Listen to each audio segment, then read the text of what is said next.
Hi, I'm Francesca, and I am a second-year DMA student at the University of Minnesota. So this is the piano, which I'm sure that many of you are already familiar with. The piano did not exist until about the mid-1800s. The instrument that came before it was called the harpsichord.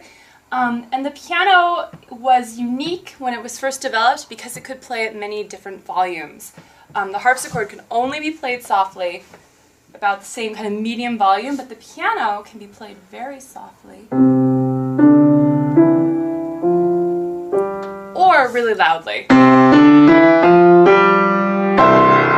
So it has a huge dynamic range, 88 keys. We have our white keys and our black keys, which are all of our sharps and flats. The piano can be played incredibly low. We have this very low A. And we also have really high notes.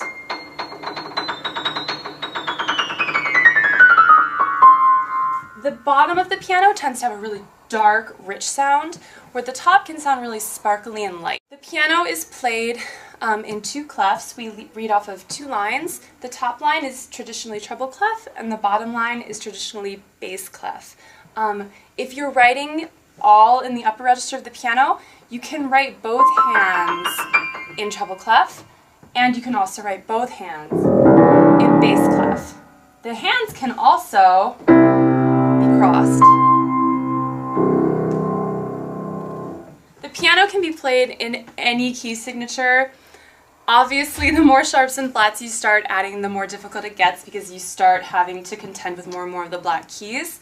I personally prefer flats, but that doesn't mean that you can't write with 6 sharps.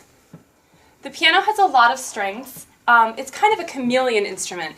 The piano is technically a percussion instrument, but as pianists we get to imitate a lot of different kinds of sounds. The piano can be played very, very warmly, with a warm, gentle sound. Or, on the other end of the spectrum, it can be used as a true percussion instrument. So when you use those kind of two extremes, you can get some really interesting contrast. The piano is great at different dynamic levels, as I said. You can play super softly, and if you use the left pedal, which is our una corda pedal, you can literally make it so that the key only strikes one string. So you can make really, really quiet sounds. And of course, the less notes that you use, the more quiet it will sound.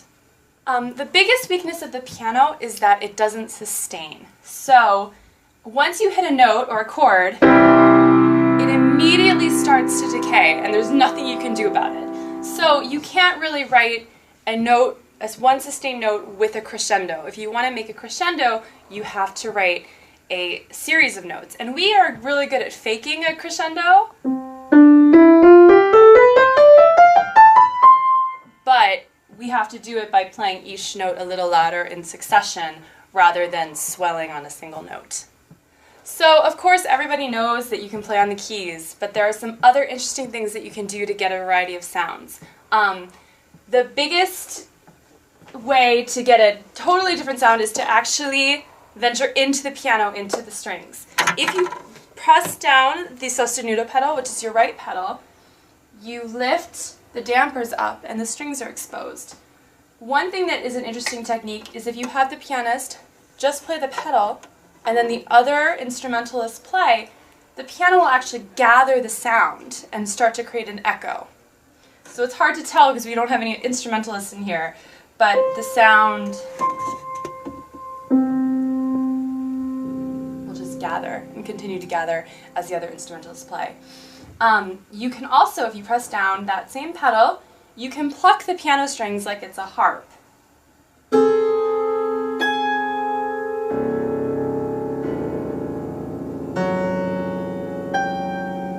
Which makes obviously a very interesting sound.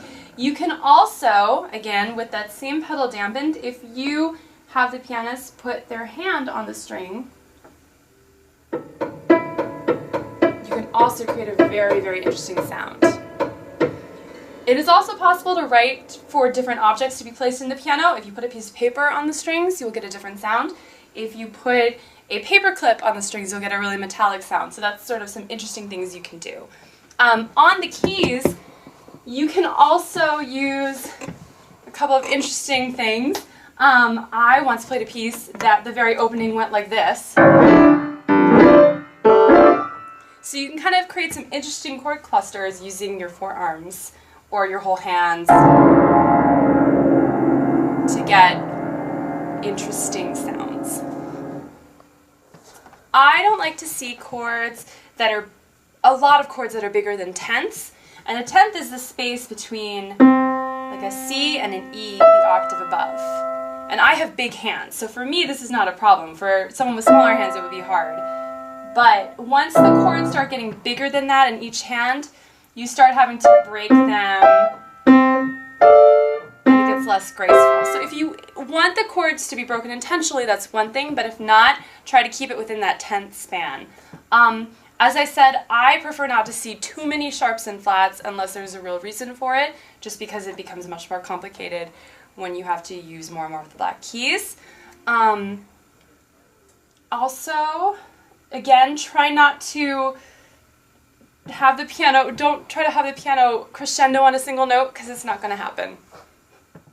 I really like to see a lot of writing with big, round, rich chords in a piano trio setting because it helps fill out the sound more. I also think that in that setting it's especially helpful to have some brighter, more brilliant passages in the piano, because the more sparkly effect that we can get in the strings can be a really good contrast. There are a lot of composers that have written really wonderful things for the piano. Some of the really romantic composers like Brahms and Chopin are a great example of kind of the warm singing tone the piano can make. And on the other end of the spectrum, composers like Shostakovich and Prokofiev really knew how to use that percussive quality of the piano. If you listen to things by John Cage, Henry Cowell, these are all people who use some less typical piano techniques in their writing. I really enjoyed sharing a little bit about the piano with you guys, and good luck with your writing process.